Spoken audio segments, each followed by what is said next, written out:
you see how when she's feeling sad, when she's introducing herself to her new class, and she feels sad, but Joy is not letting her feel sad. And that is when there's a whole mix up of emotions, and nobody exactly knows how to act. So that is what we do in real life also, that we put so much pressure on ourselves. And if we notice in the movie, the the emotion of Joy is shown as she's being so pressurized. She has so much burden on herself, because she feels like she has the responsibility of all the emotions. And no matter whatever Riley feels, at the end of the day she should feel joy. And so how when she's sleeping also, Joy is constantly saying this is not how we can let the day end for her. But that is changed by the end of the movie, where Joy realizes that it's okay for Riley to feel sad.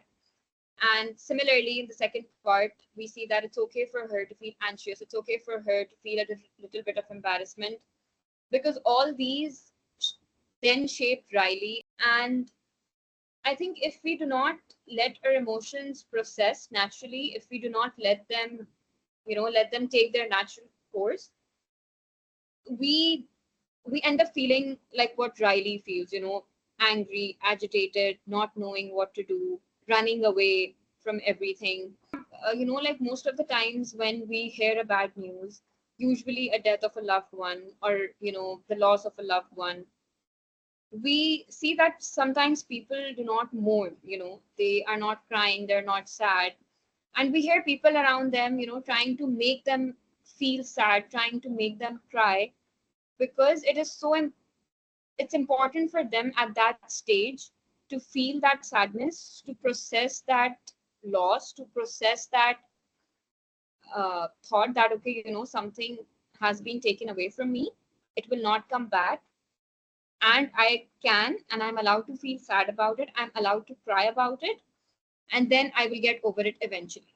So most of the cases, as an aspiring psychologist, and with whatever I have learned, I've also learned that not feeling the right kind of emotions at the right time is also a sign, also turns out to be a sign of abnormality in the future. Because if you're hearing a happy news but you're not reacting to it, that's not normal. Similarly, if you're hearing a sad news but you're not reacting to it, that's not normal.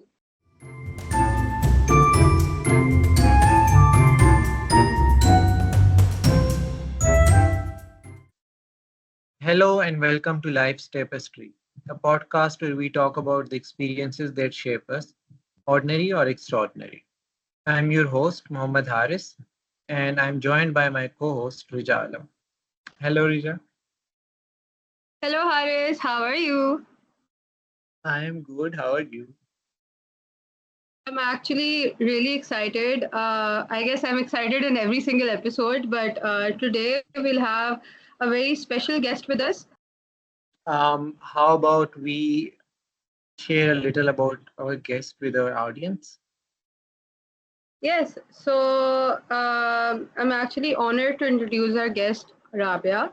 She holds a bachelor's degree in psychology from ZEPIS and works as an inclusion facilitator, supporting the children with distinguished needs. Rabia also offers private remedial therapy sessions and guides students at Unilink as a well-being and subject counselor.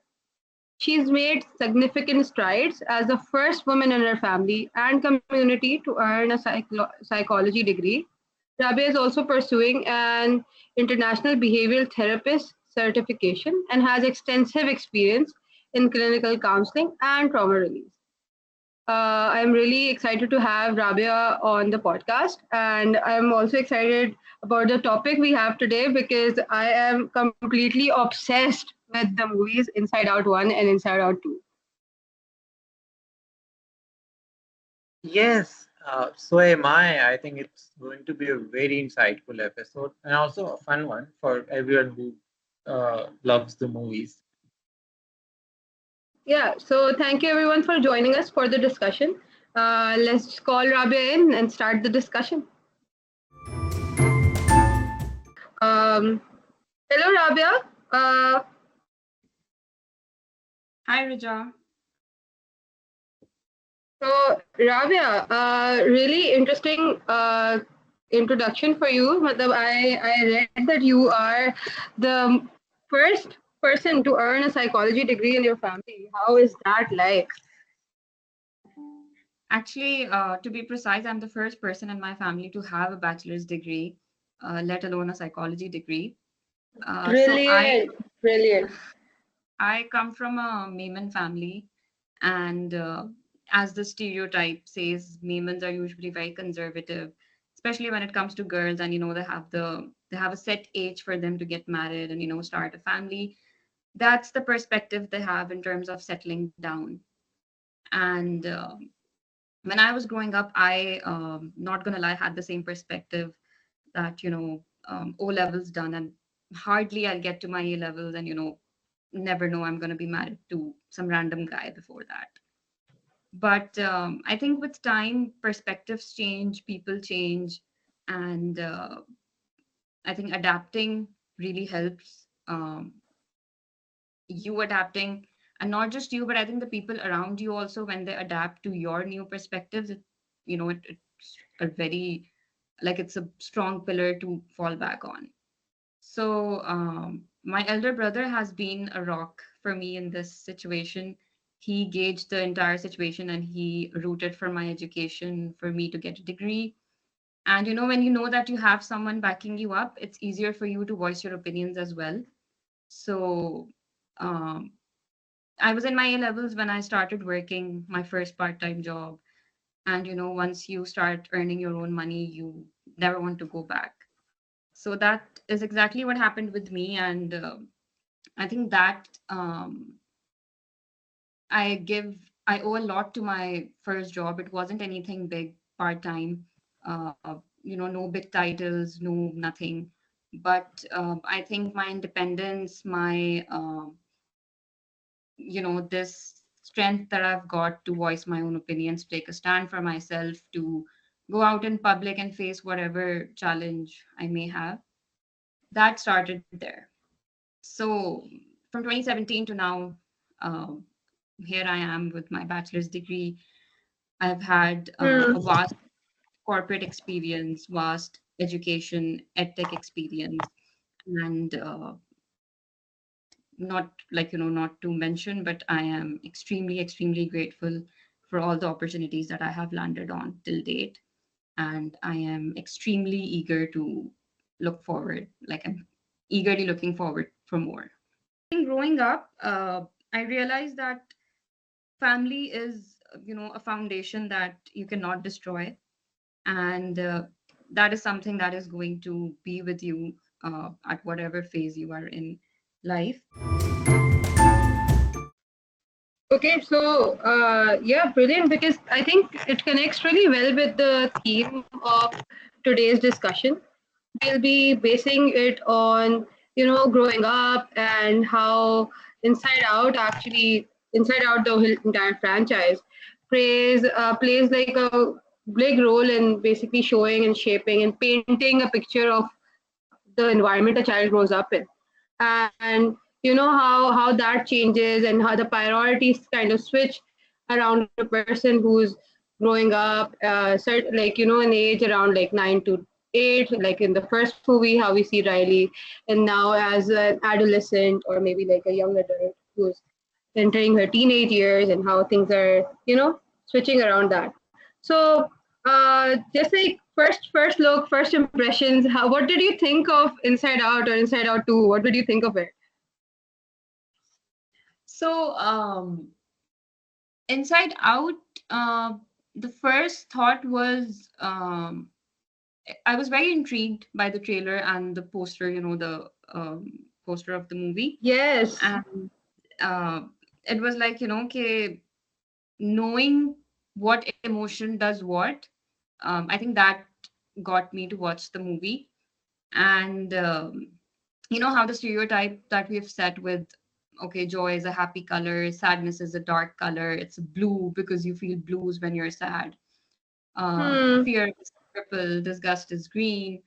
So obviously I saw the trailer, but I wanted to see, whether the colors really do fit the emotions and how these emotions will shape the life of the character, that being Riley in this. So yeah, I think they've done a fantastic job with the franchise because but when I've and now when I watched Inside Out 2, I compared it and to the time when I watched Inside Out 1, the first part, I realized that th- each scene, each clip, had something, made me think something, which the first part obviously didn't. Because obviously मैं उसको उस वक्त उस time के हिसाब से देख रही थी, but now that I have a deeper lens into the emotions of a human being, I've grown up, I've pursued this degree, I'm working with people, facing emotional difficulties, and helping them emotionally regulate. So each and every clip, had an impact on me. So yeah, I think that was the comparison that I was doing constantly. कि अच्छा मैंने first part देखते हुए तो ये नहीं सोचा था, तो now I'm thinking that. So that was also like reflecting back to my perspective, that was also very intriguing and fascinating for me. I think one of the most interesting thing that I watched in Inside Out One was how they talked about core memories and how those core memories kind of um, shape our emotional landscape. And ever since I've been wondering this, if the concept of core memories, if it's something that actually exists in psychology, or is it something they came up with, for the movie? No, definitely. The concept really does exist. All the concepts shown, in fact, are true. The core memories, your long term memories, your belief systems. So there was a part that showed the belief systems also. I'm not sure. I think that was Inside Out 2, where they explored it in detail. But I think Inside Out 1, maybe there was a mention of it. So, yeah, this is actually a concept where your so you see how I think our first only, I think we're too young for that, but let's say our fifth or sixth birthday is a core memory for us because we, and I think most of us associate it with joy and nostalgia, obviously, now at this point. But that's a core memory for us because probably, that was the first birthday, that was the first celebration that we were doing with our friends, with our family, with our loved ones. All of us would have had a great time. Similarly, winning a prize the first time in school is a core memory for you. So, जैसे now people say it a lot कि I wouldn't remember कि मैंने 2 दिन पहले क्या किया है. Like honestly, if you ask me कि Rabia, what were you doing 2 days ago? I probably wouldn't recall it, that well. I'll have to sit and think, okay, मैं इतने बजे उठी, इतने बजे मैंने ये किया, इतने बजे मैंने ये किया. But if you ask me कि what was your first birthday or what was the first prize you got, what was the first achievement you had at school, so I'll give you an answer instantly. So that's how the concept of core memories get back to you, that these are memories that are so important for you, for your mind, that they are there, and although years have gone by, but you will remember them instantly, again because they are core memories. Yeah, I think that's so much true. Like you were talking about first birthday or the first time you won a prize at school. And, I was just thinking, yeah, I mean, I remember, these instances, these memories. I do have these memories and also very vividly. It's like, it happens yesterday. And, how I was feeling at that time. So, yeah, talking about the Inside Out 2 movie, they introduced a bunch of new emotions. Um, I think there was anxiety, embarrassment, ennui, and envy. And the thing is that uh, they also show how these emotions kind of, are conflicting at times. So how do you think the movie captures this conflicting nature of these emotions? Yeah, not only conflicting nature, they also showed that these more complex emotions that come to you as you age, are kind of, like they become the number one emotions instead of the simpler emotions you once relied on so heavily. So that, as well as, like, them suppressing the simpler emotions, and then also, like, conflicting nature of these emotions. Like, I really wanted to get your insight. So can you just shed some light on whether or not this actually happens, and like how true it is and stuff like that? No, I think yeah, it's pretty true because so you see how in the first part we see that, like you said, simpler emotions that we rely so heavily on are fear, sadness, joy, disgust. But as we grow up, I feel the the key factor that plays an important part is how we have so much to take care of when we're growing up. Like, for example, when Riley's feeling all these new kinds of emotions, she is, she feels like she has to deal with getting into the hockey camp. Uh, she has to take care of whether she should be with her friends or she should be on the team, where there's a coach that she has always admired. She wants to decide how to make the right choice. And then she also finds out that two of her best friends will not be there with her in high school, they'll be in different schools. So how will she, cope up with that? So I think we have so much going on that these the simpler emotions are suppressed, as they also show in the movie, that the new emotions, they literally suppress them, they bottle them up inside. And I think it's also important to shed light on the tone and the language being used, because that's the language that we use in real life also, no? That don't bottle up your emotions inside, talk to somebody, communicate well. So I think that is also a very important highlight of the movie, at least it was for me, that all these emotions are bottled up and they're suppressed because, like, we could say that anxiety takes the place of fear because we're so anxious, we're so, and as anxiety introduces themselves, like we, so fear kept Riley, they protected her from what could have happened, but anxiety introduces themselves as an emotion to protect Riley from what cannot happen also. So as we grow up, obviously, there are a lot of dimensions that we're thinking in. And so we're not able to, just simply feel fear, or we're not just able to simply feel sadness.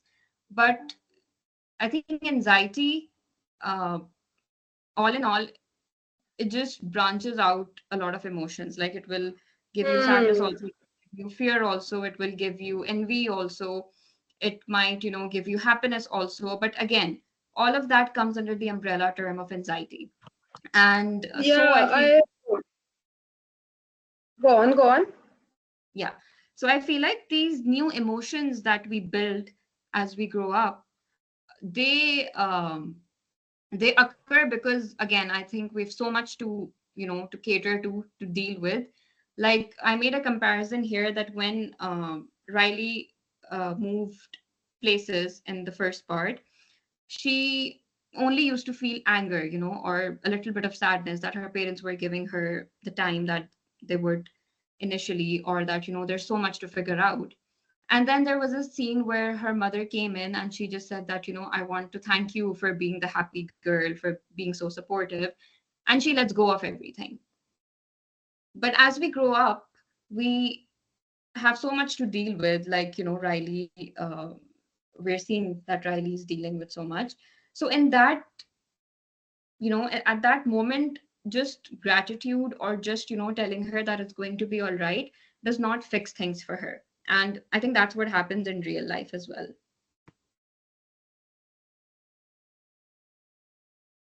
Yeah, for sure. Because I feel like you also said, they showed a very distinct, a very clear distinction between fear and anxiety. For fear, they were like, okay, when you're going through simpler things, and you're like, oh no, I'm gonna hit the table that I'm running towards. So it's like a more immediate thing, and fear helps you protect yourself from that. But anxiety helps you, like, foresee everything, the things that are coming to you. And these things are, this foresight is very important as you mature and you age. And I feel like they mix that up really, really well. And especially when it comes to like how they said कि, okay, हाँ, like, when I'm going through something, and in the first movie, the gratitude was like a big part of the gratitude or acceptance towards that. Hey, like sadness is also an important emotion. Was a very like key factor to helping Riley go back to her original, like happy self. But in the second movie, we see that it's not enough. Yes, for sure. But we also see that they show us very like key strategies when you look at Riley basically calm herself or like bring herself out of that panic state. We see that she's centering herself. We see that she's bringing her focus back to the place she is. We see her, count the three things that she can hear or three things that she can feel. She slides her hand across the table she's sitting on, or she brings her attention to, the things that she can smell. And I think this centering also helps her a lot. Do you think that the movie has shown us really nice coping strategies, like both franchises, of course, that can help people in real life, or Absolutely, no, yes. So I think in real life also, when a teenager or even young adults like us, when we are anxious, I think this is the first step that we do. These are the most go-to calming techniques that we also recommend people going through a panic attack or an anxiety attack to ground themselves, and they do that by deep breathing, uh, having calming music around them. So the key factor there is to just raise their senses, because what anxiety does to you, it makes you feel like all your senses are numb, and what anxiety is telling you, that's the only correct thing, or that's the only right thing, and that's the only way out. But to get out of it, that is exactly the technique that we alarm all our senses, and hence the touch one thing, see two things, smell three things around you, feel four things around you, hear five things, hear five sounds around you. So yeah, and I think similarly in the first part of the movie, they also show the techniques well. That there's a clip where where father and Riley, they have an argument where both of them are showing their anger side. Their anger emotion is on the rise, and then later the father realizes that, things got a little out of hand, and he goes up and apologizes to Riley. So I think that is also a very important clip and an important teaching out of the movie, that when you realize your mistake, even if you're a parent and you think, you've crossed a boundary, because even as parents and children, I think boundaries are very, very important, no matter whatever relationship that is. There has to be a certain line that you cannot cross, again, to not harm a specific emotion or to not affect the emotional regulation of the other person. So when he comes up and apologizes to Riley, that also is a very it's an important clip for me, because he realizes the mistake, he acknowledges it, and he goes up to her and apologizes to her. And in the same clip, he so there's this goofball thing that they do, because he refers to Riley as her monkey, both the parents actually. And there's this goofball thing that they do, and while he's trying to make up to her, he tries to do that, but Riley does not reciprocate. So for me, उस वक्त तो obviously I did not think of it that way. But now that I rewatched it, and I thought that this is how also our love languages, our languages of comfort, they change. So the goofball thing might have worked with Riley until she was 8, 9, 6, 7. But as she grows up, her parents need to adapt to new techniques. And if we put this in real life, into a real life setting, we should understand that as people grow up, as children grow up, or as people around us even change, it's not just the factor of age, you see. It's also because our mind is constantly developing, right? We see new perspectives, we meet new people, and our behaviors, our attitudes, our thought processes, they're constantly changing, I feel like. So we need to realize that if other people around us are changing, so are their, love languages, their languages of comfort. So what might have worked before will not work now. So you can't think pehle to I would do this and it would make the other person happy, but now it's not. So something is wrong with the other person, or something is wrong with me. No, there's nothing wrong with either of you.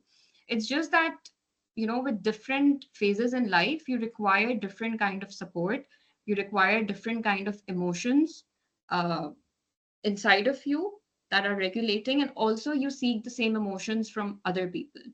So as we can see in the movie also, that when Riley is going to the camp and she's feeling, she overhears people talking about her, she feels a sense of embarrassment, she feels anxious, she feels sad. And then anxiety says, let me take over. And then she starts blabbering out stuff to the coach, and then they help Riley out. And then she ends up being on the team. So for that, probably, at that point, that was important for her because she had to let go of her friends anyways. But if this would have been the simpler emotions taking control, she may not have been able to make that choice. So yeah, I think the Yeah, I replacing think emotions. Yeah, please go ahead. no, no, you speak. No, I was just concluding that the replacing emotions, the Oh, new emotions that we have inside of us, they're definitely needed. so I was just thinking about how you said she's evolving, her emotions are evolving, and her parents even need to come up with new strategies to cope with her and her emotions.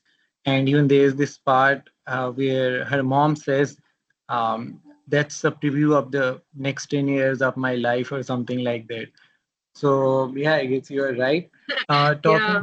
Talking about anxiety, one thing I want to point out in when they introduce anxiety, it's introduced as a polite, as a polite person, but yet it's increasingly a sinister character who's just trying to take over Riley's mind and kind of bottle up the rest of the emotions. So, as a professional, what do you make of this portrayal of anxiety?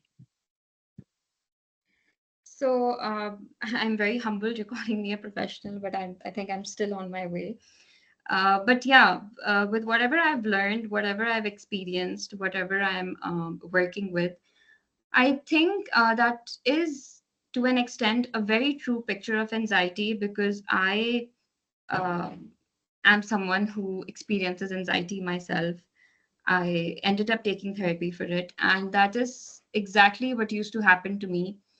So, what anxiety does for you is it creates unrealistic and irrational thought processes. So, rationally, if you give your rational mind the control, they would say that, okay, for example, if we look at the Riley situation, there's a scene where anxiety takes out her laptop and, she's showing her four different kind of scenarios that could end up happening. So in that case, if Riley thinks that, okay, it's okay, it's fine, I go to a new high school, I can make friends, I'll be okay. Even if I'm alone, it's going to last a day or two, a week or two, and then I'm going to be fine. So, that's how a practical mind, a rational mind would think.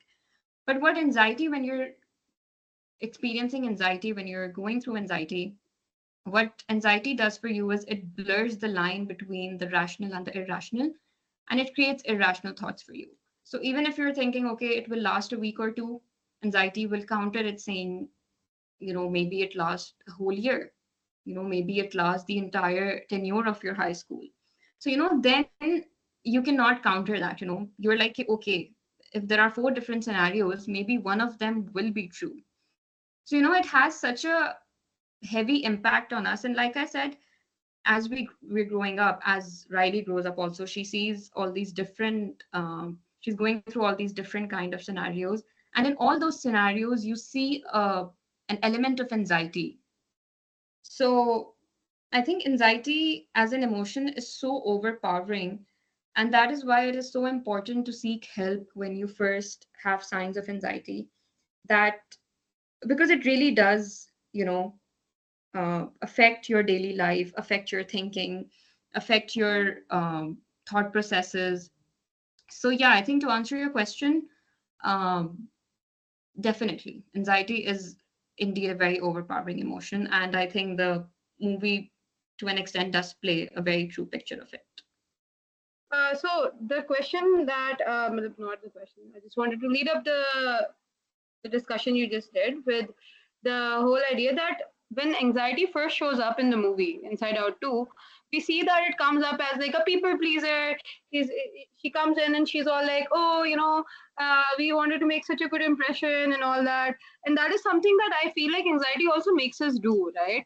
That we start to become like people pleasy. We try to fit in the best we can, no matter what the expense it comes on us. We just like try to make sure that everyone else around us is accommodated, just to make sure that we are maybe like fitting in well, right? And if you think about it in the same sense, right, it also makes you, as soon as it starts to take over, we see that it uses up the imagination to make sure that all the tiny beans are basically like working against Riley, and making sure that they're making tiny pictures of what things could go wrong if Riley does not, go by the plan that anxiety has, and filling her brain with these spaces at night. And I think that also shows us a glimpse of what insomnia looks like when you have anxiety. That, like anxiety is plotting up all these imaginative pictures and just making sure that we are constantly thinking of these things before we go to sleep when our minds are supposed to be empty, and leading us up with all these things so that we can actually, make sure that we are actually planning for the future and not letting us basically just please sleep in peace. So what's your take on that? Like, do you think if Riley had not taken control and, like, maybe found her peace, she could have ended up with insomnia with all these thoughts in piling up in her head? Absolutely. I think, yes, that's a very probable outcome that could have happened, because, anxiety is constantly telling you to, like you said, to think about these scenarios and what could go wrong and what should you do, have yourself prepared from before. So, yeah, and I think when your mind obviously does not sleep, when your mind is not at rest, your body does not go to rest, obviously. So, anxiety and insomnia, yes, are directly associated. And a lot of people who experience anxiety, they all have this common problem. Majority of them that, we're unable to sleep at night, or that we're unable to have a deep sleep at night. Even when I had my episodes of anxiety, I could not sleep. And even if I did sleep, I constantly had dreams about what I was anxious about. So, the association is so strong that even if you're asleep, you're in a deep sleep, you're in your REM sleep, uh, you you will end up thinking about it one way or the other. And since I've experienced this personally, so yes, definitely. That is also a highlight.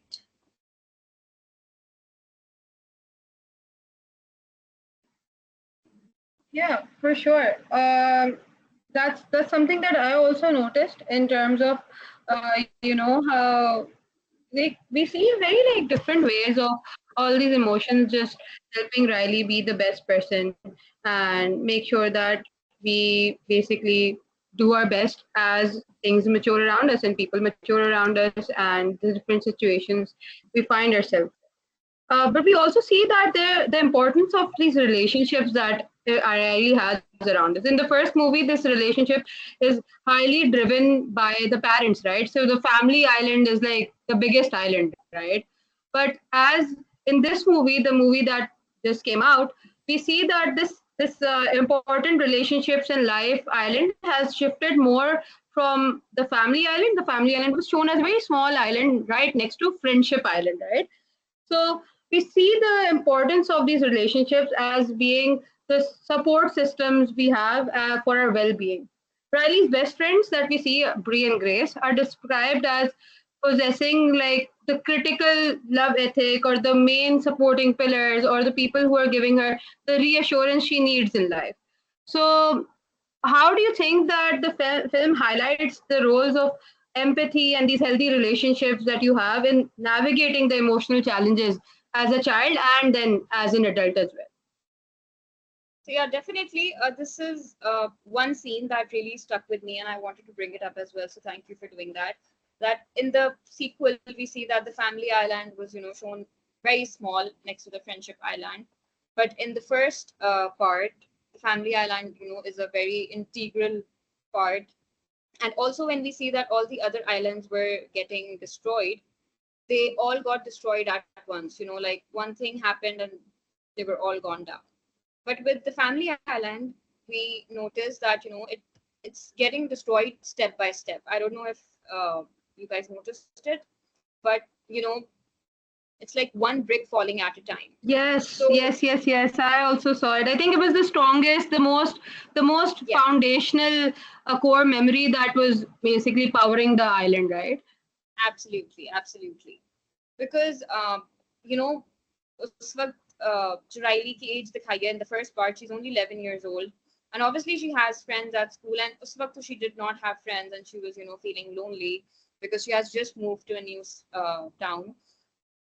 So at that time, family is your strongest support. Anything happens, you go to your family. Even us as kids, if something happened to us at school, somebody hit us, we would be like, अच्छा मैं घर जाके बताती हूँ मम्मा को, पापा को, बड़े भाई को, किसी को भी. So that they do show a true picture of the real life scenarios as well. And as she grows up, she's met new people. She has different priorities, because as soon as she finds out that Brie and Grace will not be with her in high school, she feels a lot of emotions at once. So, and at that time, obviously, she does not care that okay, my family will be with me or my family is still the same. So yeah, and as you said, the emotional empathy, definitely emotional empathy, from like we just discussed before, that as we grow up, we we are evolving, and we're now relying on different people to give us different type of support. So the right people giving you the right kind of empathy, sorry, yeah, so the right people giving you the right kind of empathy is definitely very important.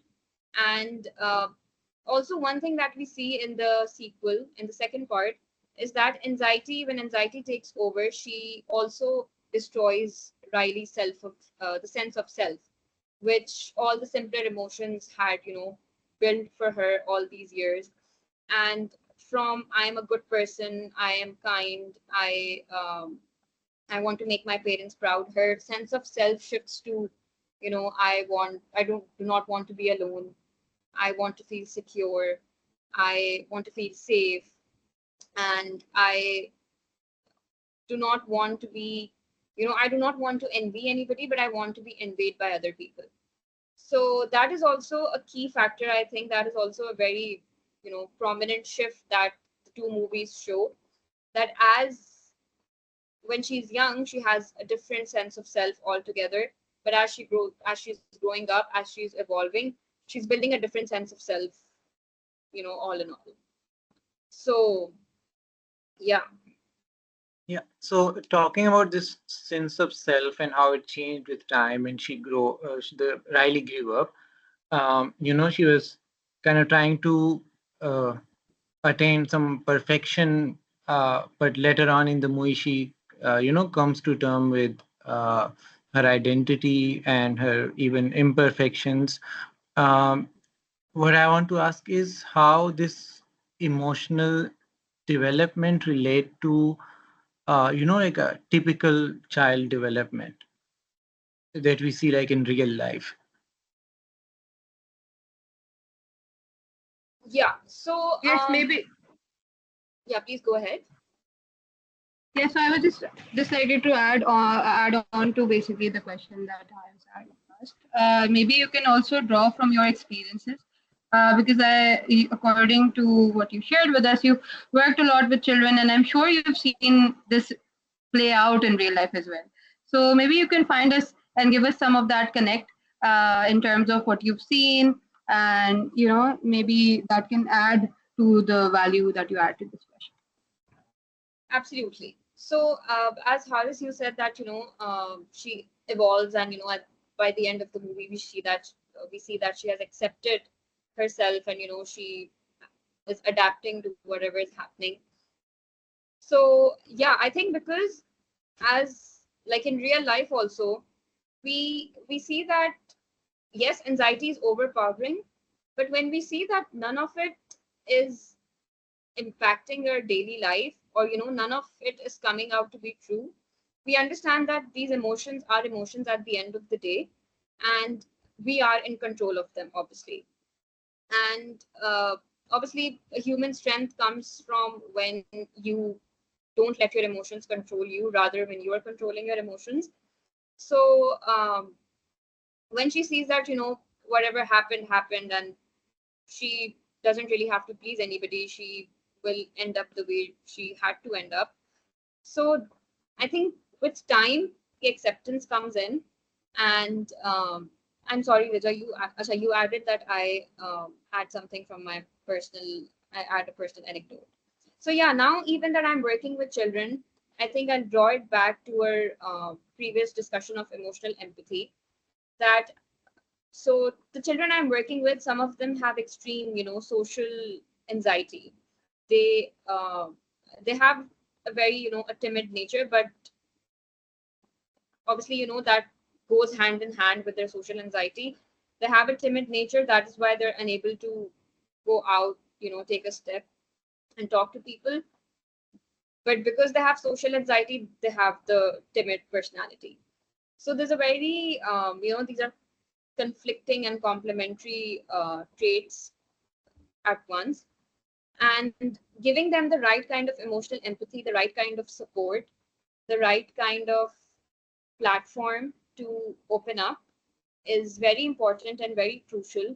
Because they feel, again, anxiety plays a significant role here as well. That obviously इतने छोटे बच्चों में तो नहीं होता, but obviously जो जिस तरह Riley की age है, she's 11 years old in the first part, and then officially a teenager in the sequel. So anxiety does play a part there as well. That no one would want to talk to you, no one will like you, people will make fun of you. uh, and then she overhears people. So then similar scenarios play in the head, that maybe people will talk about me behind my back. But obviously at a young age you do not have these kind of fears, but you do have people pleasing tendencies. Yes, from the very beginning you want people to like you. That's an innate tendency I think we all have. We want people around us to like us. So yeah, drawing it back to emotional empathy, being with them, just hearing them out, whatever they have to say, whatever they have to ask. Because I feel like with children, their questioning also really sometimes annoys the people around them. And it's like, why are you asking so many questions? Why do you want to know everything? But also tackling those questions well, letting them know that asking questions is okay, giving them an answer for it.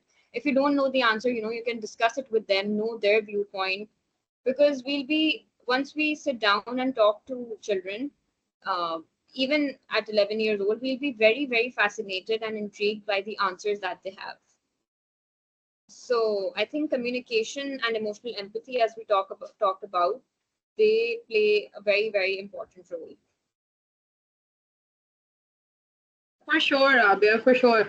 I feel like, in general, the way they've shown emotional development and the way you probably have seen emotional development connects a lot well with these like communication techniques that we learn over time, and the curiosity, the way the curiosity that we have is quenched over our formative years and after that as well. If we see, because at the end of the movie they also show us a bit of a glimpse of what the more complex emotions can look like in people who've already learned to, move past them and move towards like a state of, hey, I know my emotions, I know how to take care of them, and I know how to not let these emotions empower me to the point that I'm just like listening to nothing but them only. So I feel like this is something that we learn over the years, right? Matlab, maybe by looking at through observational learning, through looking at the people around us, or maybe through learning that maybe comes to us as we go through things one by one, right? I think just to connect everything back to how you feel that Inside Out 1 and 2 can be effectively applied in the educational and therapeutic settings that you probably you look at day in and day out, and what specific activities or discussions do you feel like you can envision yourself using these films to basically help people understand and manage their emotions well, because I feel like there's a lot of lessons for parents and educators within the movie, especially when you look at the mom and the dad, like dealing with Riley's changes. So the dad is just like, hey, it's nothing. Yeah, that sounds about right. And like the moms inside the mom's head, we see anxiety being taken care of with chamomile tea and like some light reading and stuff like that. So maybe let's connect this back to how parents and educators can use the movies to be better at you know the duties that they have to perform against these kids. Definitely. So I think the key takeaway, the major takeaway from both the movies is that we have to, and we should process our emotions and feel our emotions, because as we see by the end, how in the first part of the movie, joy does not let sadness take over. And by the end of it, Joy realizes that, sadness is an important emotion for Riley. And every time Riley has felt sad, someone or the other has been there to comfort her. And that is how, she ended up finding joy again.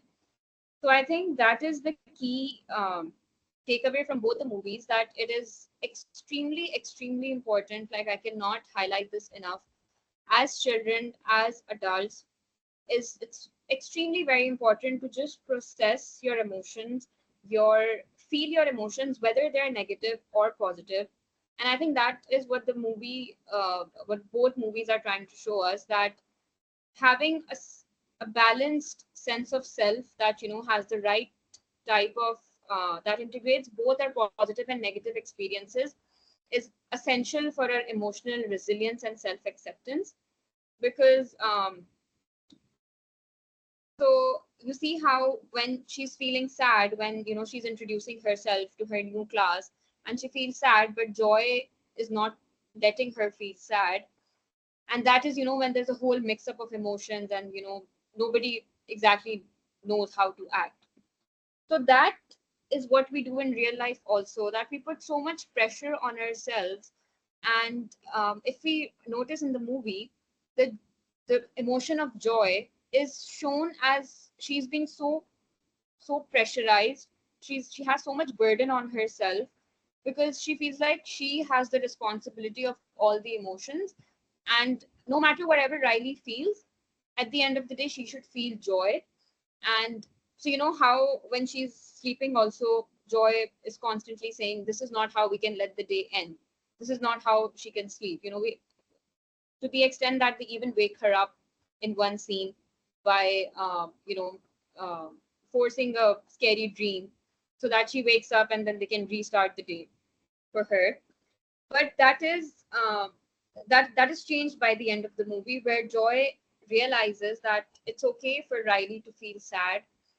And similarly, in the second part, we see that it's okay for her to feel anxious. It's okay for her to feel a little bit of embarrassment, because all these then shaped Riley, and that gave us the end of the movie that it did. And I think if we do not let our emotions process naturally, if we do not let them, let them take their natural course, we end up feeling like what Riley feels, angry, agitated, not knowing what to do, running away from everything. So, इसी तरह, like most of the times when we hear a bad news, usually a death of a loved one, or the loss of a loved one, we see that sometimes people do not mourn. They are not crying, they're not sad, and we hear people around them, trying to make them feel sad, trying to make them cry, because it's important for them at that stage to feel that sadness, to process that loss, to process that thought that, okay, something has been taken away from me, it will not come back, and I'm allowed to feel sad about it, I'm allowed to cry about it, and then I will get over it eventually.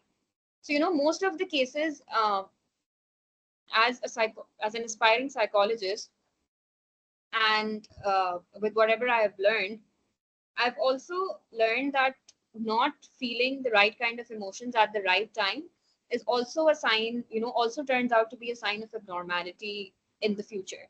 Because if you're hearing a happy news but you're not reacting to it, that's not normal. Similarly, if you're hearing a sad news but you're not reacting to it, that's not normal.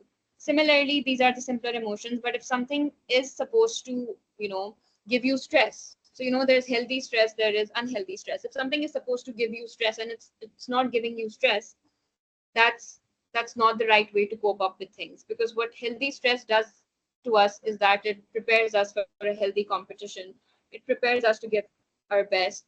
So if you're not doing that, then that's a lacking on our part. So that was the teaching for me as an educator and as an aspiring psychologist, that it's okay to feel your emotions. I'm reading this book, I've been reading it since a while, and the title of the book is What You Feel You Can Heal. So until you do not feel something, you cannot heal out of that feeling. So it is, number one, very important to feel your emotions. Number two, the techniques used, I think gratitude in the first movie is a big, it's a major technique that we also use in our day-to-day life.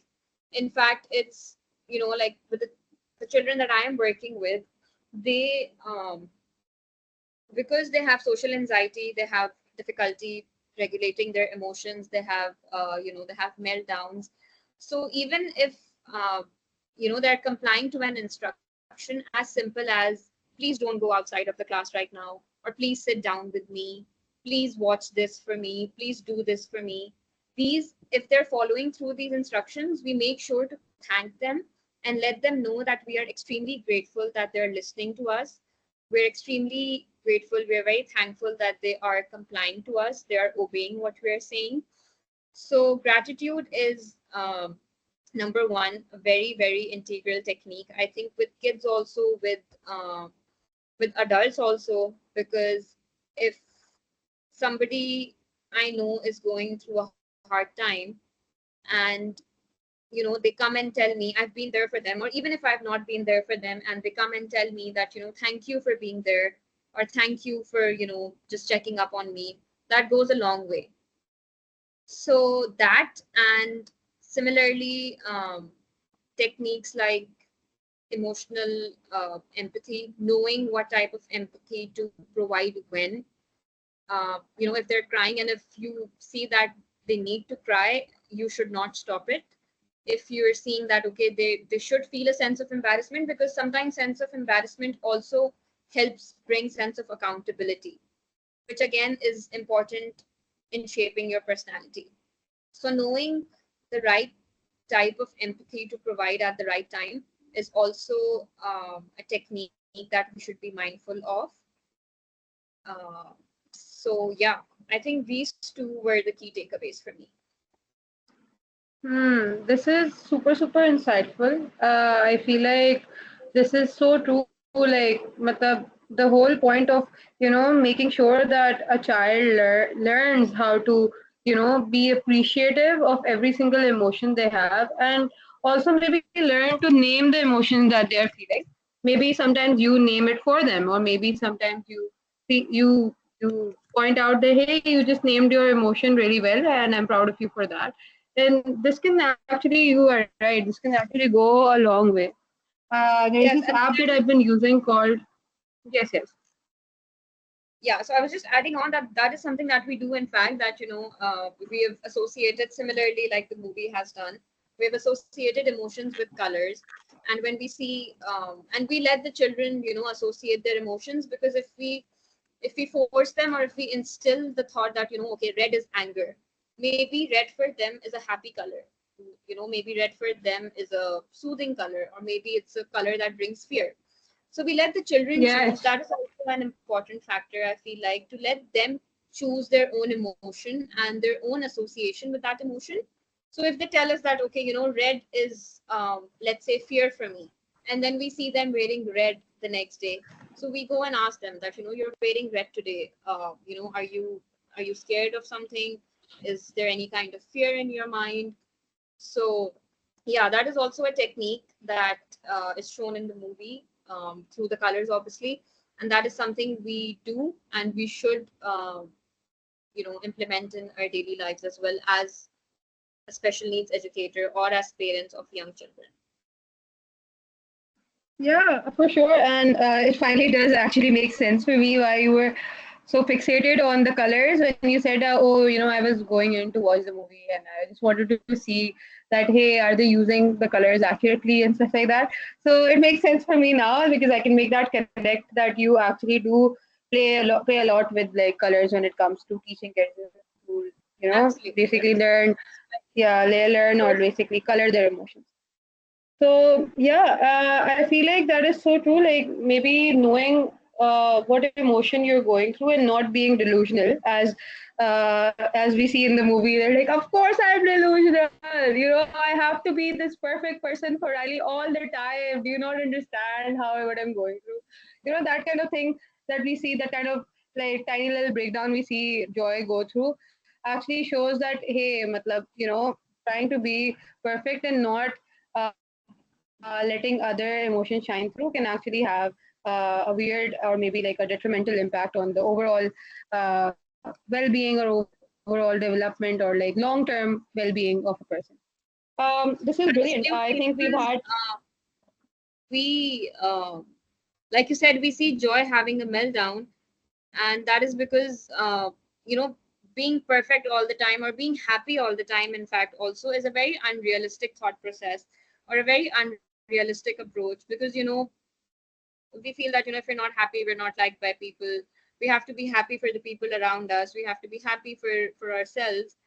But and we see that, like I mentioned before, joy is seen as such a burdened emotion, because I think we as human beings also, we rely heavily on the emotion of happiness for ourselves, and for others. Like even in our relationships, we're constantly like, how can we make them feel happy? But as we grow up, this perspective also evolves into, how can we make them feel more confident? How can we make them feel more secure? How can we make them feel more like themselves? Because if somebody is going through something, or if somebody just naturally has a very gloomy personality, because some people do, and that's okay.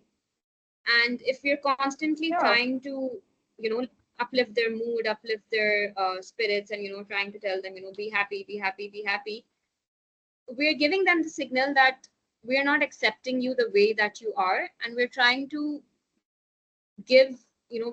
instill our emotions onto you. So that also then creates problems, and it's a disbalance between, it's a disbalance for the person going through it. So uh, Yeah, I Yeah, think yeah. I since think you're talking about the significance of each emotion in Riley's mind, uh, there are two emotions. Like I don't know in particular their significance. One is nostalgia and one is ennui. So, what is their importance in human development?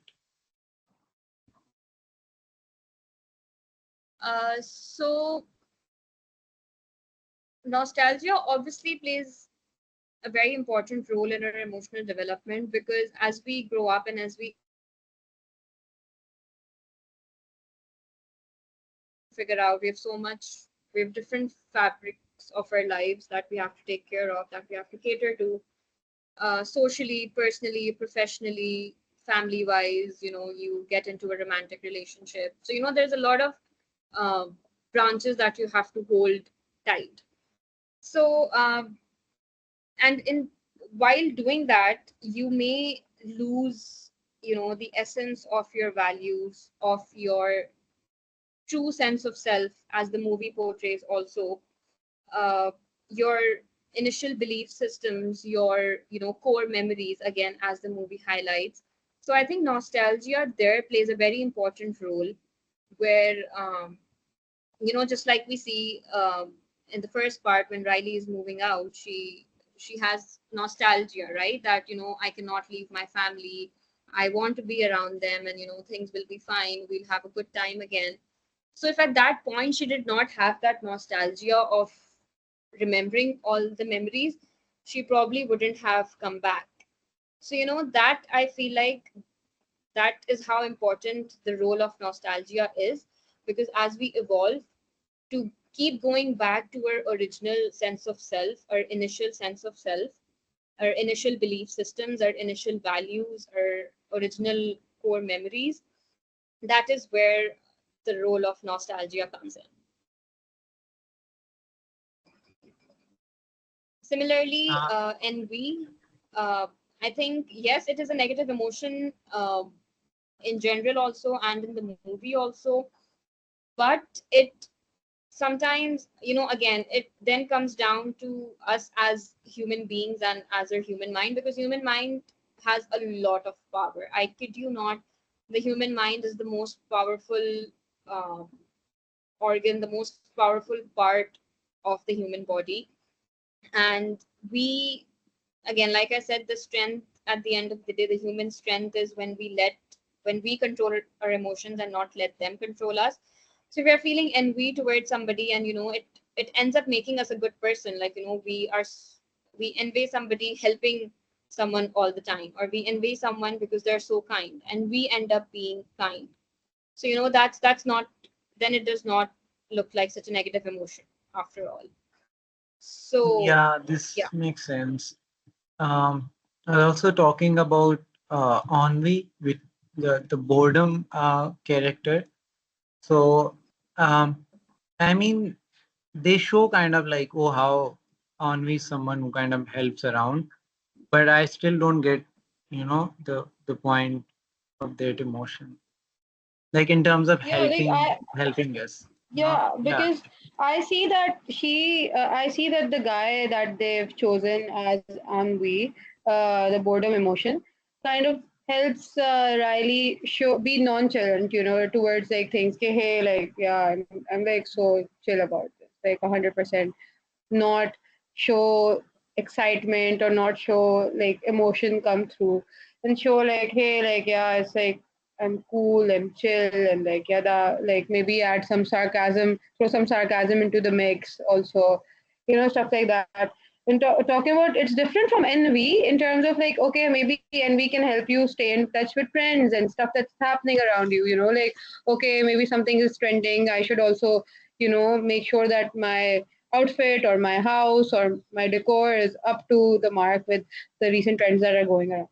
That's something that definitely exists and for sure helps a person, be the best self that they want to be, or maybe like help them build their, maybe like portray or like be make sure that their external image matches with their internal image, the way the thing that they're trying to convey outside.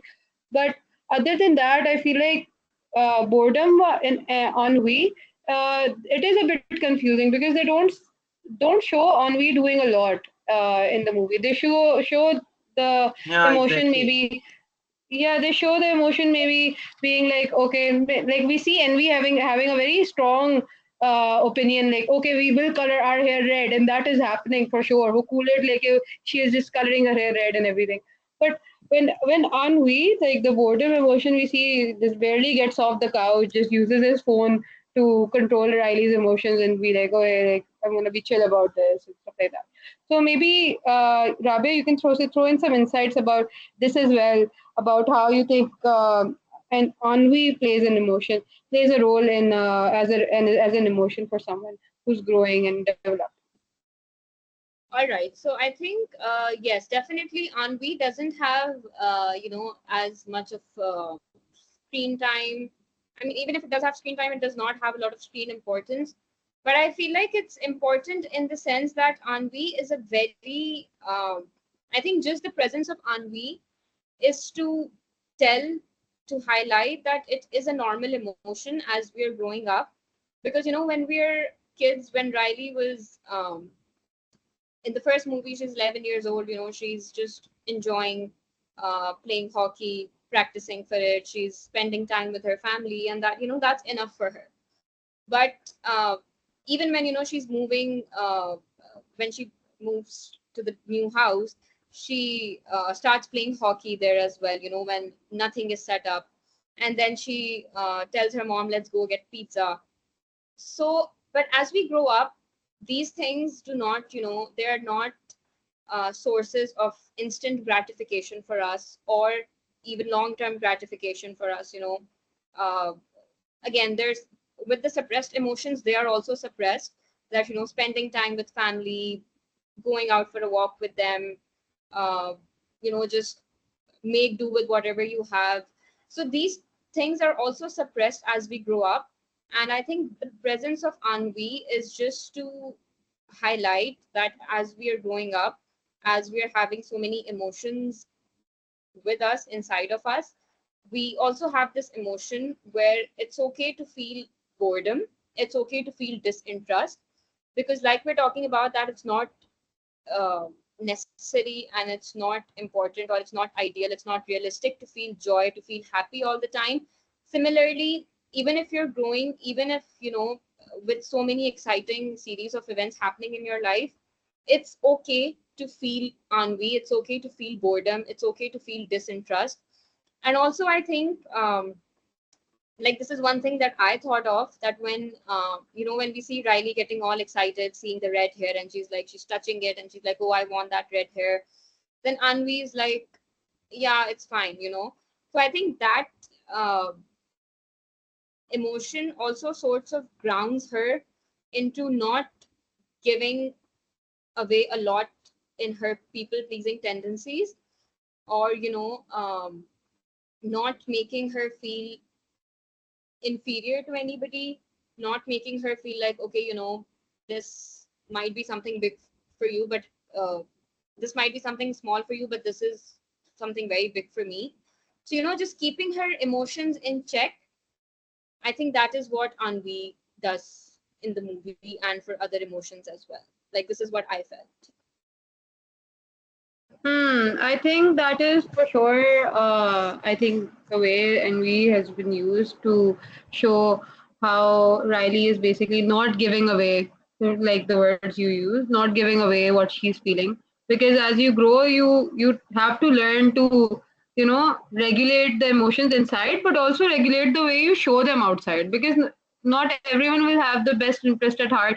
If you are showing too much excitement looking at something, maybe they will use it against you, or many other ways. Absolutely. I think, And with yeah. teenagers, I think the fear of judgment is the biggest fear that we have growing up. So, it's like, oh, if I show too much excitement, it's going to be like, it's such a small thing. Why is she or he being so excited about it? This is so silly for her to be so excited about this. So I think that grounding, like you said, how we're feeling internally, and then we moderate and regulate those emotions before we show them externally. So we need an emotion to keep that balance and to keep that in check as well. Yeah, I guess I I think can that's remember brilliant. this scene. I think there is this one scene where when she's going to that new school for that to join that hockey team or play hockey. So there's this one person she really looks up to, and when she asks her to join her for lunch or something, she gets too much excited, and I guess that's where they introduce Envy. So when she is actually excited, but On the outside, she shows like, yeah, whatever. So I guess you're right. I mean, they actually showed this in the movie as well. Yeah, this and Absolutely. as well, like maybe this all comes into emotional intelligence if you think about it. Having basic emotions for sure, like they're very important for your survival, very important for being the person that you are, and like showing that across as well. But as you're growing, you need that emotional intelligence to survive. You need that to make sure that you come across as the person you want to come across as, and not the person maybe like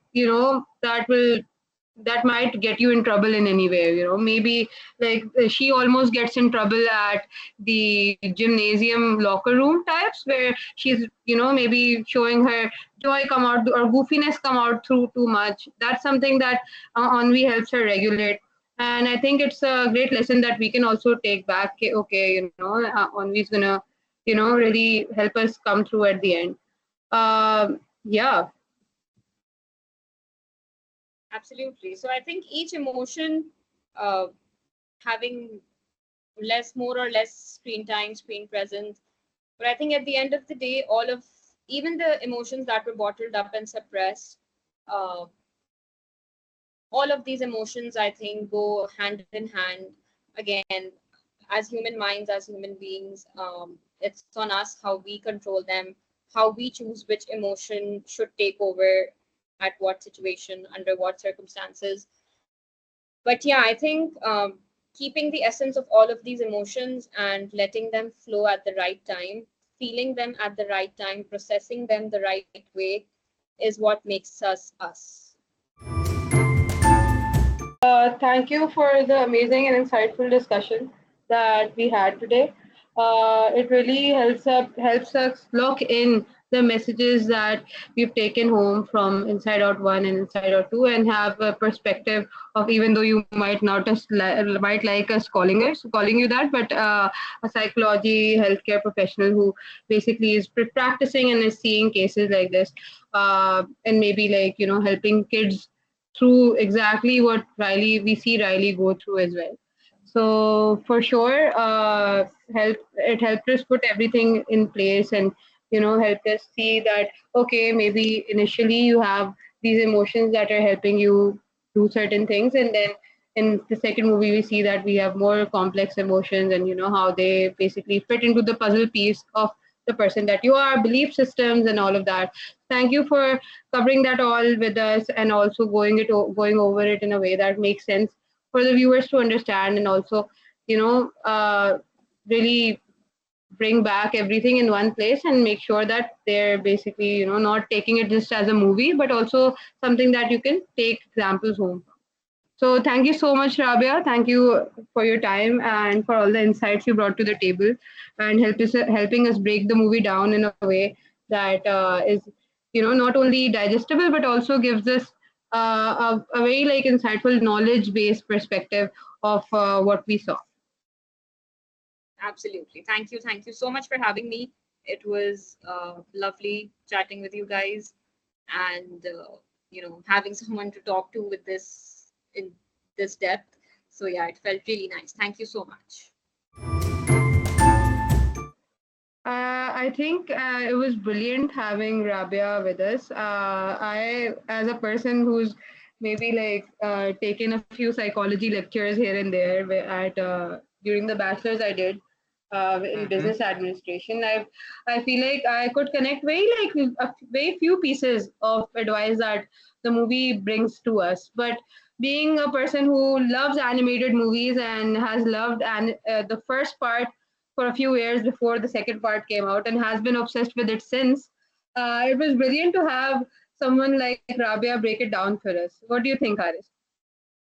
I think I think it was so much insightful. Like you watch the movies, but they are obviously. I mean, we don't understand psychology as much as she does, so there are a lot of things that you might miss. But she broke down everything for us and talked about things in detail.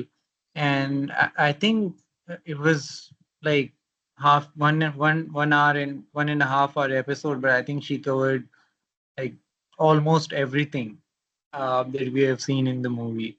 So yeah, I'm sorry for the viewers who haven't watched Inside Out 2 or 1 yet. Sorry for all the spoilers. But I think it's a brilliant movie. They both are brilliant movies, and I would urge you you guys to should go watch it. stop this right now. Go and watch the movies. For sure, go watch the movies. They are brilliant. So thank you everyone for tuning in and listening to this episode. We will see you in the next episode.